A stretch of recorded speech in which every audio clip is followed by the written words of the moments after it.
Pemirsa, puluhan rumah di Taman Sari, Jakarta Barat terbakar. Api diduga berasal dari kompor di rumah warga. Warga pun panik dan histeris.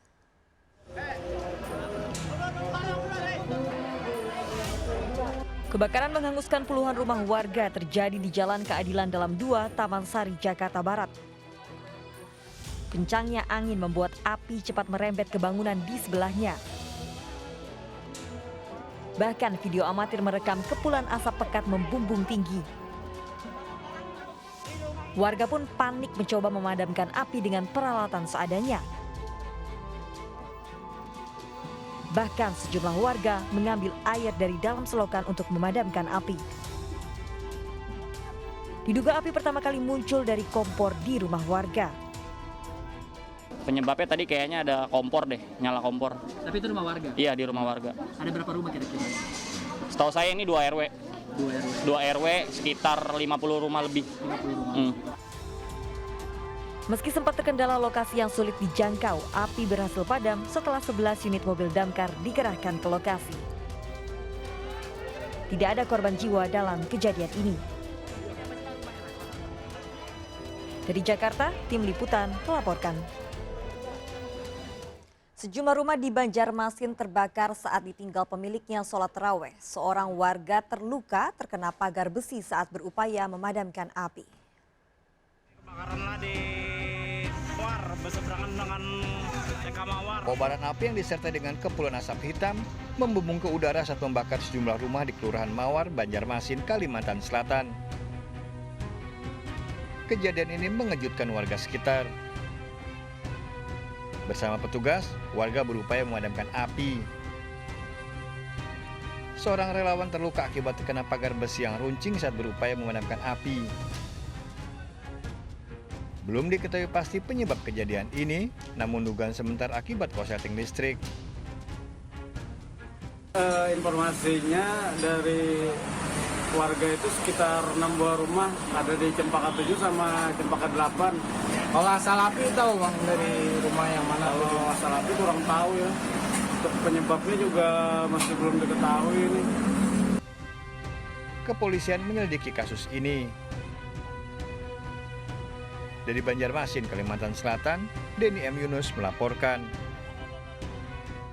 Menjelang sahur, ratusan remaja di Situbondo, Jawa Timur saling serang menggunakan kembang api dan petasan. Polisi yang mencoba membubarkan malah menjadi korban serangan.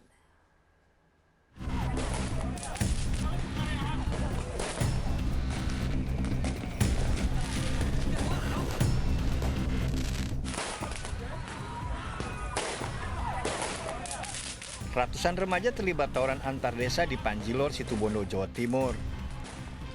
Para pelaku saling lempar kembang api dan petasan. Aksi membahayakan ini terjadi pada dini hari saat warga akan sahur. Polisi langsung datang ke lokasi dan membubarkan kericuhan. Namun ratusan remaja antar desa ini malah balik menyerang polisi dengan melemparkan kembang api. Ini yang punya siapa? Hingga polisi akhirnya menangkap sejumlah remaja yang diduga dalam aksi tawuran kembang api ini. Para pelaku dibawa ke kantor polisi untuk diperiksa. Yang jelas saya tadi ketika lewat boro-boro di sana ada serang-serangan menggunakan kembang api. Ya, sebenarnya hampir saja sih saya kena mas di paha itu mas naik sepeda motor, dan juga tidak menutup kemungkinan juga polisi tadi juga banyak diserang. Tawuran antar desa ini meresahkan warga. Petugas menambah jumlah personil di lokasi untuk mencegah kejadian ini. Dari Situbondo, Jawa Timur, Rizky Amirul Ahmad melaporkan. Seorang pria ditemukan tewas dengan kondisi terbakar dalam mobil tua yang terparkir di lahan kosong di Maros, Sulawesi Selatan. Jasad korban didapati tertelungkup di jok depan. Polisi selidiki identitas korban yang diperkirakan berusia 30 tahun.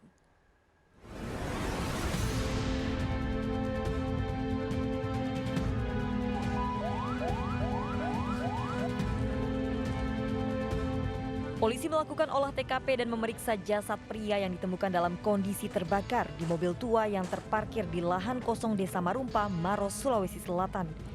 Jasad korban didapati tertelungkup di jok depan. Temuan ini diketahui warga saat subuh. Warga melihat ada mobil terbakar di semak-semak dan memadamkan api dengan alat seadanya. Tapi posisinya ini mobil memang terbakar. Berasap. Oh, berasap. Berasap dulu, awalnya berasap dulu. Berasap iya. Berasap saya menyeberang ke situ, dia kasih tahu bilang di mana ada asap itu, bilang. Dia enggak tahu itu orang. Jadi ke sebelah ke sini kasih tahu bilang, "Oh, itu mobil ada asap di situ." Jaga karena Jadi tahu kalau ada mayat di dalam mobil. jadi nanti setelah mati semua sudah disiram mati. Polisi masih menyelidiki penyebab pasti tewasnya korban serta identitasnya. Korban diperkirakan berusia 30 hingga 40 tahun. Masih setelah sahur, kemudian bahwa ada orang ditemukan di mobil dan sudah terbakar. Jadi itu kami langsung kita ke TKP. Jasad korban dibawa ke ruang forensik Dokpol Bidokes Polda Sulawesi Selatan untuk diotopsi. Dari Makassar, Sulawesi Selatan, Wahyu Ruslan dan Yoel Yusfin melaporkan.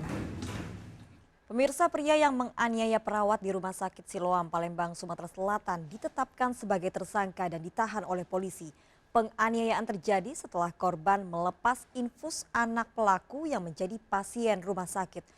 Pelaku mengaku bersalah dan berdalih emosi karena lelah 4 hari menjaga anak balitanya.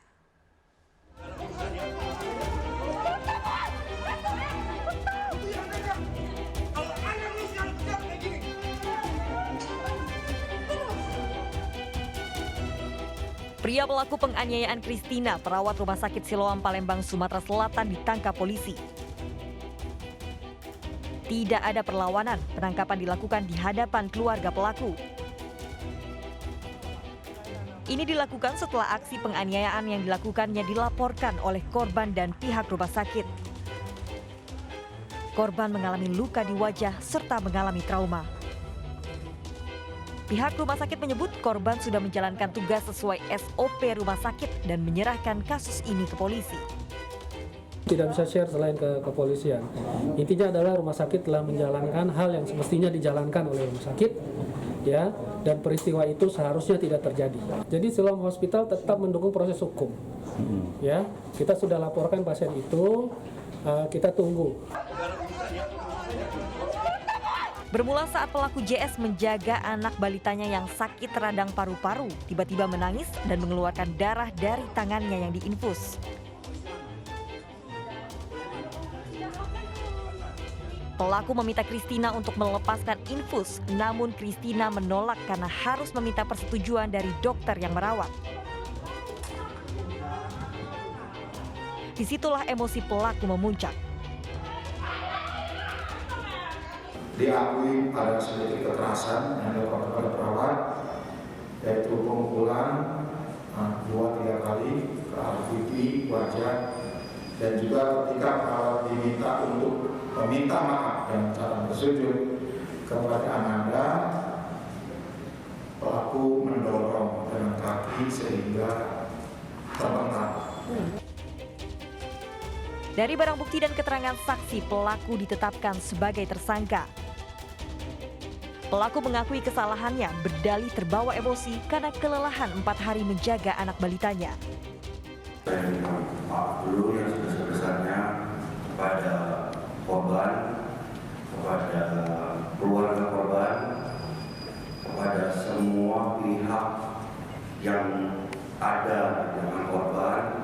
Mungkin juga sudah kelelahan karena sudah 4 hari saya harus menjaga anak saya, ditambah lagi di bulan Ramadan ini, dan juga bahwa dengan panas matahari ya semuanya saya tersulut emosi. Pelaku terancam hukuman 5 tahun penjara. Dari Palembang, Sumatera Selatan, Guntur melaporkan. Ya, pemirsa, Melisa, istri Jason, pelaku penganiayaan terhadap perawat Rumah Sakit Siloam, Palembang, Sumatera Selatan, mengaku dipojokkan. Menurut Melisa, sang suami emosi karena perawat tersebut tidak profesional saat melepas infus anaknya hingga darah berceceran. Sampai sempat foto suster itu karena film udah nggak enak. Sebelum kejadian loh itu saya foto. Dan akhirnya pas kita mau pulang ternyata dapatnya suster itu lagi yang mau nyabut infus. Nah itu udah nggak enak hati saya. Ternyata bukan kejadian kan, udah dia nyabutnya agak kasar, sampai darah kemana-mana, dan saya disalahin. Sebagai ibu-ibu harusnya jangan gendong. Pemirsa, 3 orang diduga satu keluarga yang datang menggunakan mobil mencuri barang di toko sembako mulai dari power bank hingga tabung gas. Satu pelaku merupakan wanita yang bertugas membuat sibuk pemilik toko.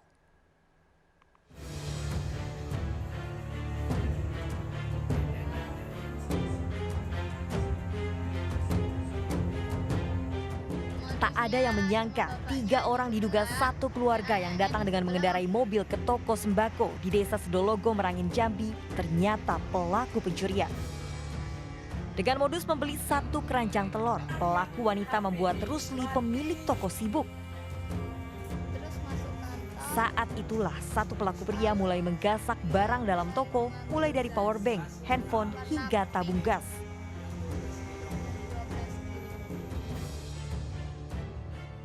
Pelaku pria lainnya juga terekam CCTV menggasak barang dalam toko yang disembunyikan di kantong dan dibawa ke mobil. CCTV merekam aksi pelaku termasuk saat menggotong tabung gas untuk disembunyikan di dalam mobilnya. Ibunya mengalihkan saya untuk menanyakan harga telur, harga yang lainnya. Jadi bapak dan anak ini mengambil kesempatan untuk mengambil barang-barang saya ini. Jadi ibunya lah yang untuk mengecoh saya, Pak. Korban mengalami kerugian belasan juta rupiah. Korban berharap pelaku pencurian bisa ditangkap polisi. Dari Merangin, Jambi, Budi Utomo melaporkan. Berpura-pura sholat, seorang wanita yang masih mengenakan mukena beraksi mencuri uang Rp500.000 dari tas milik jamaah masjid. Pelaku beraksi saat korban sholat berjamaah.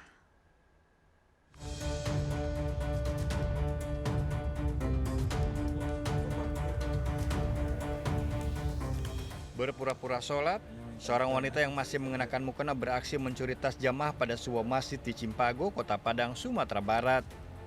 Dengan cepat pelaku membongkar tas korban dan mengambil uang Rp500.000 saat korban sedang sholat berjamaah. Usai beraksi, pelaku kabur menggunakan motor. Untuk menutupi aksinya, sebelum beraksi pelaku berpura-pura sholat seorang diri. Video aksi pencurian di masjid ini viral di media sosial. Ada gerak-gerik yang mungkin kita nggak tahu kan, karena dia sholat tuh kan. Sholat pun banyak sekali dia sholat tuh kan, sholat sampai mungkin beberapa rakaat, 8 rakaat lah sampai itu kan, karena dia mungkin kita lihat di CCTV dia sedang mengintai-intai kan. Korban telah melaporkan kasusnya ke Polsek Padang Barat. Dari Padang, Sumatera Barat, Budi Sunandar melaporkan.